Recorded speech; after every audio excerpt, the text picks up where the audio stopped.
ডিম সেদ্ধ না করেও ডিম ভুনা করা যায়।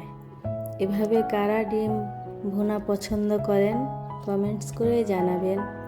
আসসালামু আলাইকুম, কেমন আছেন সবাই? আমরা আল্লাহ তাআলার অশেষ রহমতে ভালো আছি। আশা করছি আপনারাও সবাই ভালো আছেন। নতুন একটি ভিডিও নিয়ে চলে এসেছি।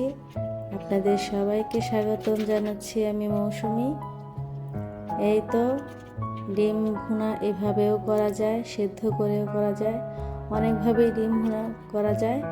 আমার বাচ্চাদেরকে যেভাবে আমি ডিম ভুনা করে দিই তারা সেইভাবেই পছন্দ করে, তারা ডিম অনেক পছন্দ করে। তো এই তো শর্টকাটভাবে এভাবে করা যায়। তো এভাবে ডিম ভুনা করে নিয়েছিলাম দুপুরের জন্য। ডিম হলে আর আমার বাচ্চাদের আর কিছুই লাগে না। এই তো ডিম ভুনা আমার প্রায় হয়ে গিয়েছে। এখন আমি ফ্রোজেন ধনিয়া পাতা দিয়ে দিলাম। ব্যাস, আমার দুপুরের রান্না কমপ্লিট।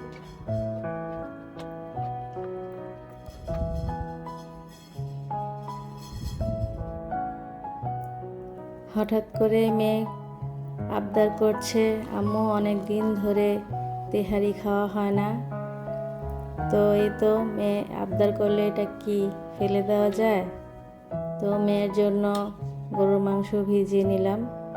তারপর সেই রাত্রেবেলায় মেয়ের জন্য তেহারি রান্না করেছি। তেহারিটা অনেক মজা হয়েছিল।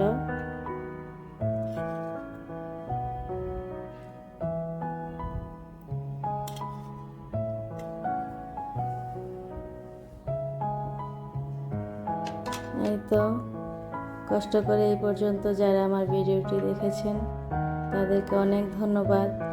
যদি আমার ভিডিও ভালো লেগে থাকে তাহলে অবশ্যই চ্যানেলটি সাবস্ক্রাইব করে লাইক কমেন্ট করবেন, শেয়ার করবেন, আমার পাশে থাকবেন। সবাই অনেক ভালো থাকবেন। আসসালামু আলাইকুম।